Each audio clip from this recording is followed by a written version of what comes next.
The reported roof leak has been fixed, and there is only minor mold growth underneath the blistered paint. The moisture meter indicates that there is no wet areas. So just repairing the drywall to that area, which doesn't have any effect on the HVAC system's issues, which happen to be mold on the supply registers as well as mold within the ductwork. This mold growth on the supply registers is caused by too much humidity within the air in the airstream. So to investigate that further, went up into the attic, which is a narrow space. There's a fair amount of debris on the insulation because there's no filter in the ridge vent. It's very tight. However, I was able to reach the main distribution box for the second floor. There's a metal box with internal insulation, and then the ducts going to the supply registers come off of that box. So I disconnected one of the ducts and took some pictures inside.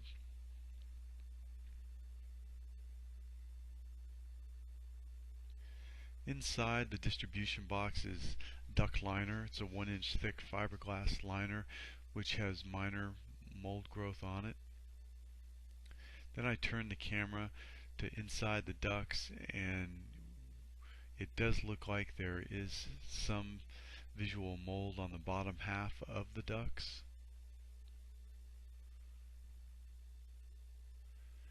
There will be minor success with cleaning the system. As a minimum, I do recommend that the system be sprayed with a plant-based sanitizer and a brush and vacuum system run through the ductwork. There is one system that's patented just for this type of flex duct. It's called the Roto Brush.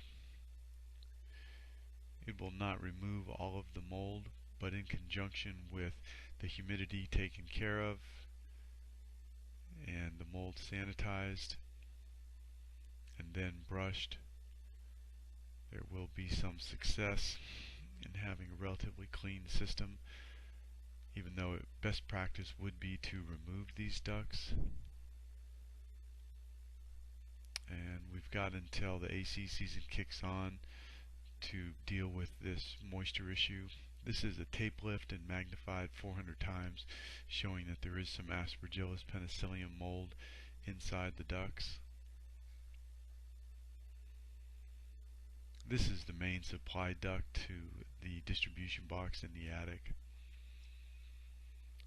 And then on the first floor, looking at the supply registers, we see an excessive amount of debris within the boot, which is the metal part that's attached to the floor, as well as inside the ducts.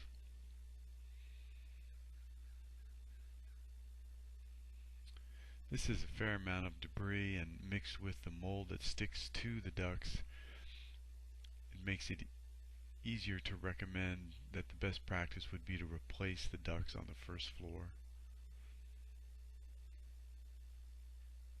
There's simply too much debris within them and suspect mold within the ducts, as well as mold on the outside. That's really what justifies replacing the ducts. The filter is designed to keep dust out of the system. There is some dust that has bypassed the filter, nothing excessive on the return side.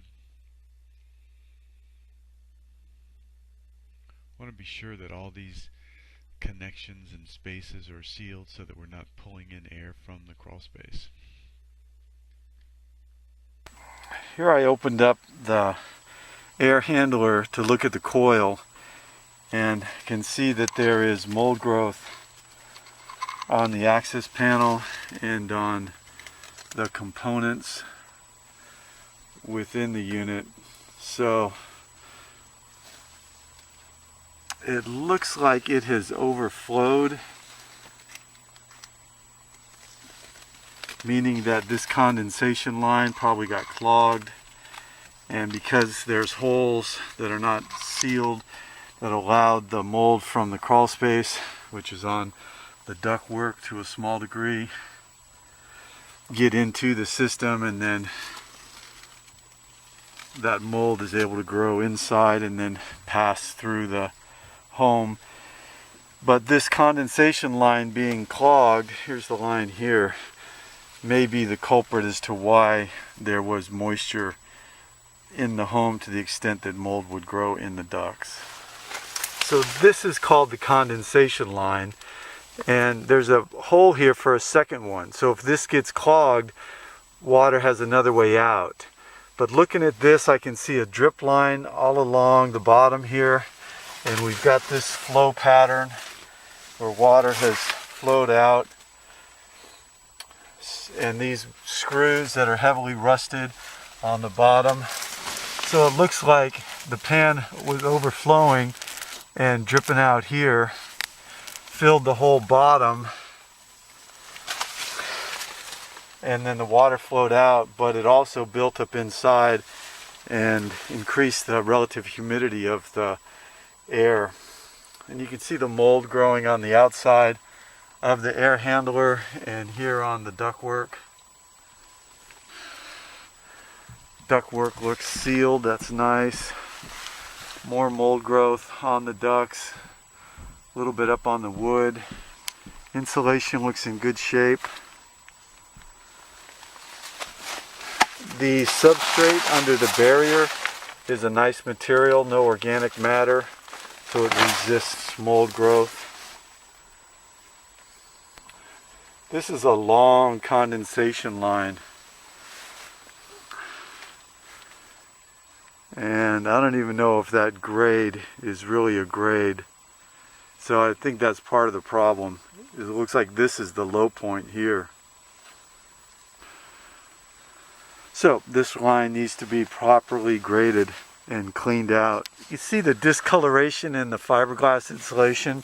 That indicates these holes haven't been sealed, and so air from the crawl space is able to go up into the house. And that's a concern because the air down here has a high degree of mold in it. Disconnected this air duct, and there is mold in this duct, and this is one of the further ones from where the moisture originates, so most likely these ducts in front of it are going to have even more mold in them.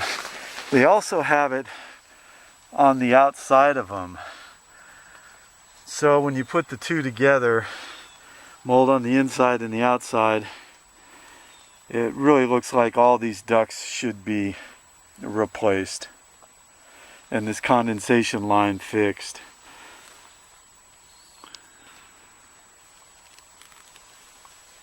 You can see how low it is right here. It's got some bows in it. Indoor Environmental Systems has been in business since 1992.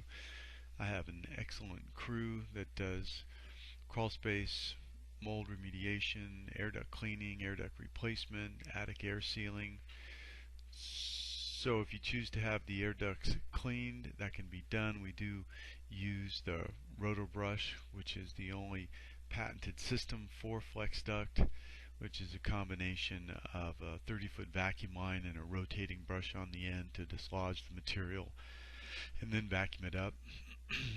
We do offer mold remediation services, and in this case it's recommended that the air ducts be cleaned and replaced in such a way that we do not contaminate the home any further with mold. Here's an example of a distribution box that has mold growth in it. Here it is after it's been cleaned and treated. We treat it with a plant-based material that comes with a 3-year warranty that there will be no further mold growth. And then here's a picture of an upgraded crawl space, one that has the subfloor treated and insulation blanket on the ground. Thank you for considering Indoor Environmental Systems.